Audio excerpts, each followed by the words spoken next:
Very well then.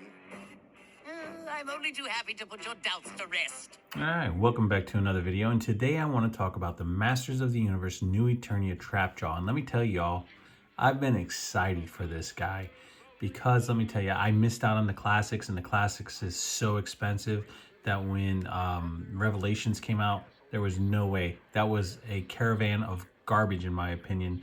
So which therefore now they came out with this one, and yeah, here he is in the box in all his glory. And let me tell you something, as far as the boxes, because this unboxing here that I'm about to do, yeah, guys, I mean, they have some beautiful artwork on here. I have to say they have stepped up their game when it comes to this packaging. I know the window's smaller, and yet look at the sky sleds on the side. Very nice. You have Trapjaw here. It says Master of the Universe New Eternia Trapjaw.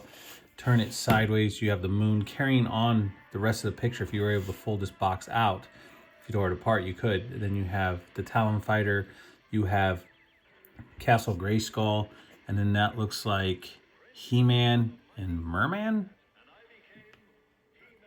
fighting right there. And then on the back, we have some other figures, and then because everything is so big when it comes to the box compared to where my camera is, we have Trapjaw and then some more promotional pictures of the figure, and then on the side we have some more beautiful artwork of Trapjaw, which is absolutely awesome. So let's get Trapjaw out of the box and let's take a look at this figure. All right, so now that we have Trapjaw out of the box, I have to say he is a great looking figure. This is the Trapjaw that I've been waiting for my collection that I have of Master of the Universe, because I missed out on the classics. Now the classic figures are just phenomenal. I have a couple of them, but for most off, trying to get them now, you're paying hundreds and hundreds of dollars for them. And that, my friends, you don't want to do. I mean, you can if you want, but you really don't want to. Now, let's talk about this figure. Now, if everybody knows, or anybody, I shouldn't say everybody who's watched the old Filmation cartoon, we all know Trapjaw being like this. But when the 2000X version of the Masters of the Universe came out, they also came out with these comics called Origins. Now, Trapjaw is a Gar. He's just like Skeletor, okay? They are the same type of species. But how did Trapjaw end up this way? That's what a lot of us we're wondering, until I came across this comic book about Trapjaw, which was called Origins. Now, as far as that comic book, if you guys have not read Trapjaw's Origins comic, do yourself a favor and read it, because in that comic, and spoiler alert, I'm sorry, but I have to because I'm talking about this figure and how Trapjaw ended up this way. Trapjaw, he was not called Trapjaw in the beginning. His name was Kronos. And Kronos decides that he is going to upstage, now known as Skeletor, which was known as Keldor prior to his accident with the acid on his face with King Randor. But because Skeletor was going through his whole thing after his transformation, he decides he's going to do an uprising. Well, he gets kicked out of Snake Mountain. Skeletor tells him to leave, don't ever come back. You know, you want to try and take over my throne, it's not going to happen. Well, Kronos, and listen, I might not be 100% when I'm saying this as far as him getting kicked out, but I do remember that. I have to go back and look at the comic, but if anybody wants to correct me, please do.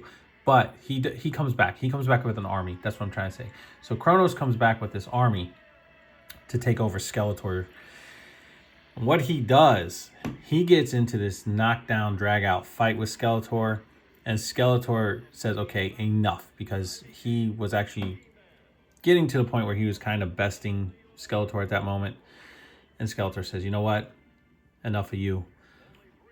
Busts his jaw off his face, takes his arm off.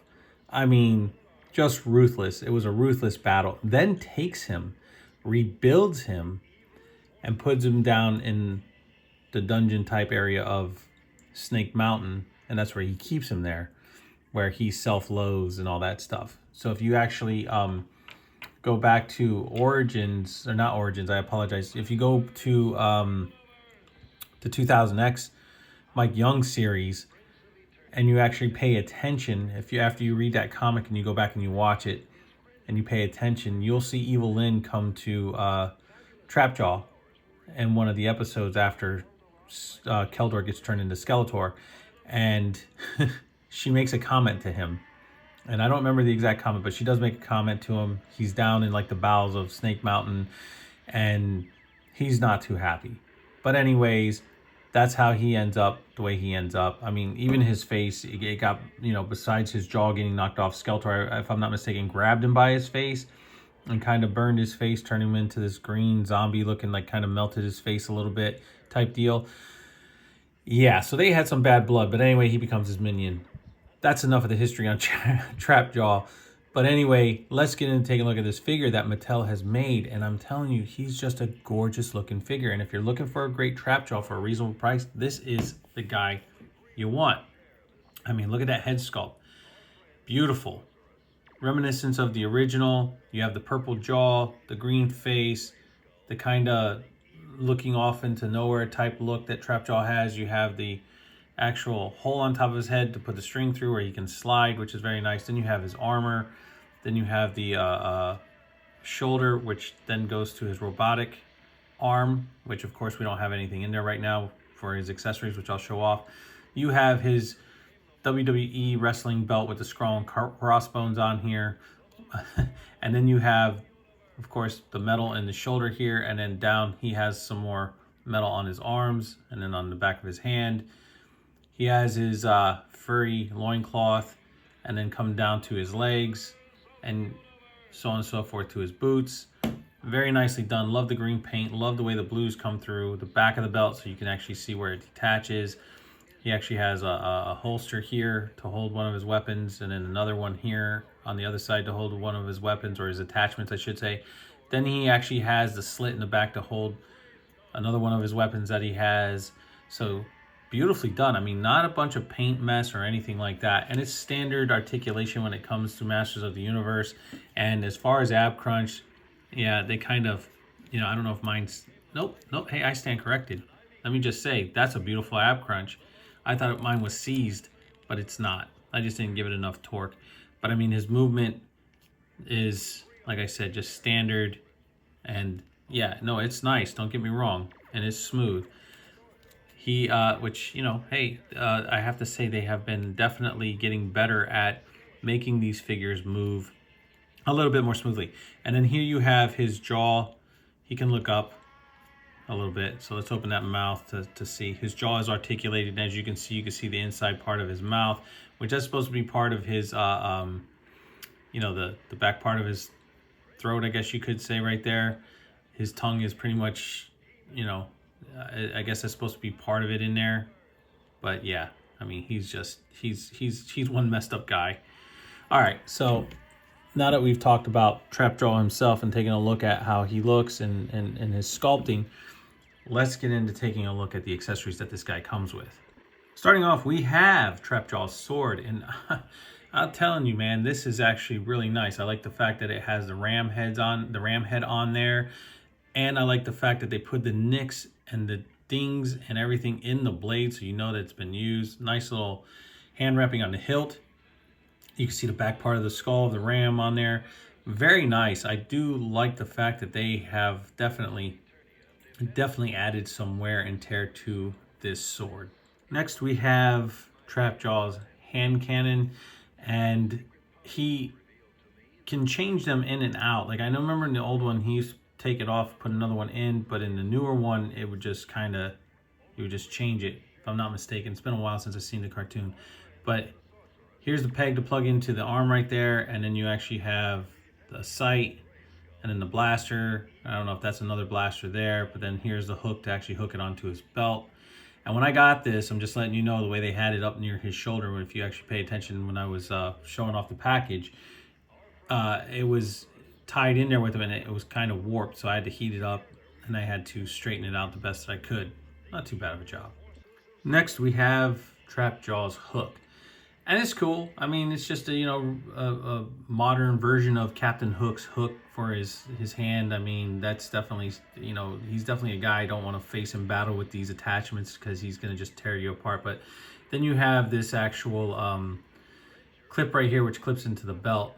So that's actually nice. I like the way they did the studs. Nice gray plastic, nothing crazy. But yeah, not bad at all. Not bad. And then you have the actual piston to make that like kind of move. That's what that is for. So nice. Next we have Trapjaw's iron chomping hand, and it's cool. I mean, you have it's like kind of like a bear trap, kind of reminds me of reminiscence of it. But I like the fact that they have these studs going across right here, and the way the studs go across the front of this giant metal. It is articulated, so that's really, really cool. And then you have this hook right here that hooks onto the belt, of course. And if you're looking at this, this actually has kind of like teeth. And then I'm wondering if this comes off of here. I'm wondering if you could replace it on that face right there. I'm gonna have to check that out. All right, so here's the mechanical chompers on his arm. And I don't know if you can see, I put the blaster here on the belt, and then you see his sword in the sheath. Because I don't have any comparisons, and I'm gonna do something different because of the reason why I don't have any comparisons out, because I just don't have anybody out right now to use for comparison, so I do apologize. So here he is, and let's just take a quick look at him. Nice and easy, beautiful, looking good, and you can see all the weapons stored on him. Let me spin him around. There he is, just looking absolutely very nice with everything attached to him. Looking very, very good. Now that I've shown all that off, I'm going to attempt to see if this comes off. I'm going to do it off camera.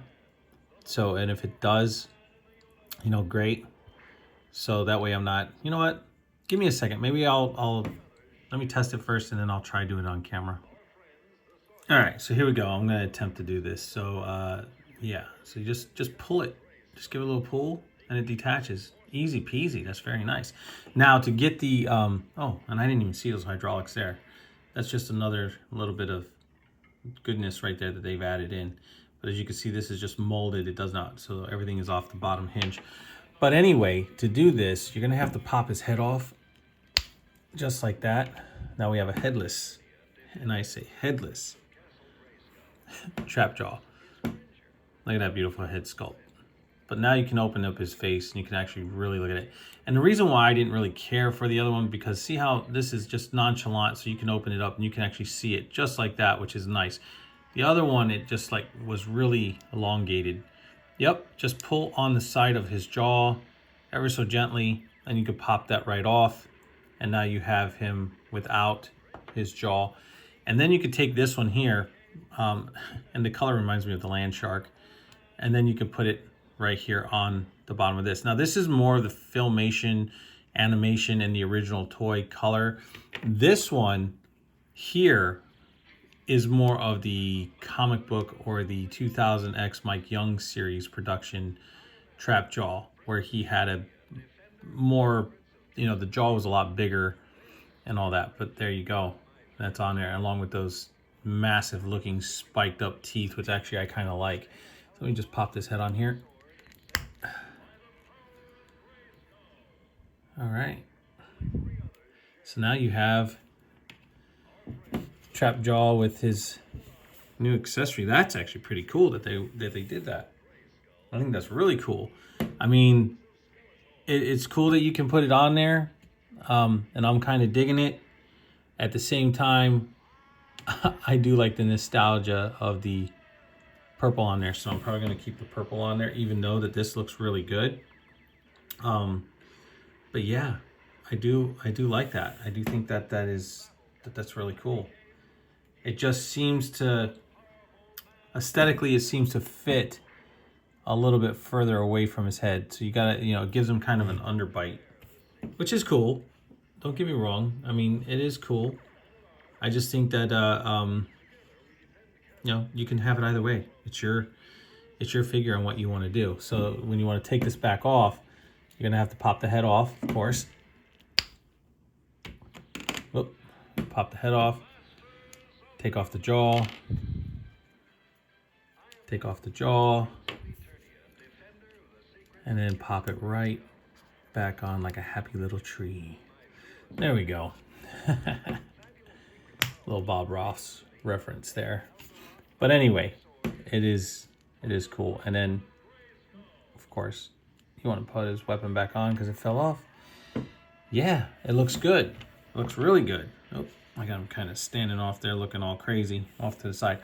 Anyway, and then just come here and pop this right back on to the actual, and there you go. It's easy. It's very easy. And then of course you take it and just slide it right in there, and now there you go. You got his weapon stored back on him. I mean, everything stores beautifully on him. This figure is awesome. I am so happy that they actually made a different trap jaw in this line, because I was not happy with that Revelations one. Listen, we all know how Mattel is with the articulation for the figures. They have double joints, they move smoothly. Can you get them into dynamic poses? Not so much. But you know what you're getting when you buy it for the price and everything else. I mean, you're getting some beautiful figures. They do move. You can put them into some articulated poses, not deep ones, not like a Mafex figure or even Hasbro's G.I. Joe figures, because that's just the way Mattel is doing them. Now, Mattel could switch it up and make it to where it's more articulated. Are they gonna? They have. They've changed and tweaked and done some here's and there's, and I have to say, they're doing some beautiful work. Now, as far as them coming out with some other figures in the future in this line, I don't know how it's going to go, because this is part of the new line that's out. I know there's a Man-at-Arms. I know there's a Sorceress Tila. And then there's Skeletor. Am I going to pick those up? Probably not. But if they come out with a merman that is reminiscent to either the original cartoon or even the Mike Young production cartoon, then absolutely, you know, or that reminiscence of the figure, you know, or the Lords of Power type line merman, I'll pick him up. I don't want him with the scar across the eye. That's just my preference. Everybody's different. But here we go. I mean, they did a beautiful job with Man-at-Arms and Triclops and so on and so forth. I've done many reviews of Master of the Universe figures, and this one here has, yes, I've been excited for this guy for a long time, and I'm happy that now I have him in hand. I hope you guys enjoyed this video. I'm sorry if I rambled on too long. I really do hope you guys enjoyed this video. Thank you to everybody new that has come into our community, that has joined this channel, to everybody who's been here from the beginning, everybody who was here and left. Thank you so much. I appreciate you guys taking the time to watch these videos. This is why I do this. I say thank you all the time, because if it wasn't for you guys, I would not be doing this. So with that being said, please like, subscribe, share, leave a comment down below. Always hit that notification bell so you never miss out on anything new. And I'll catch you all on the flippity flip. 100%. From 1 to 100, I give it 100. That was good.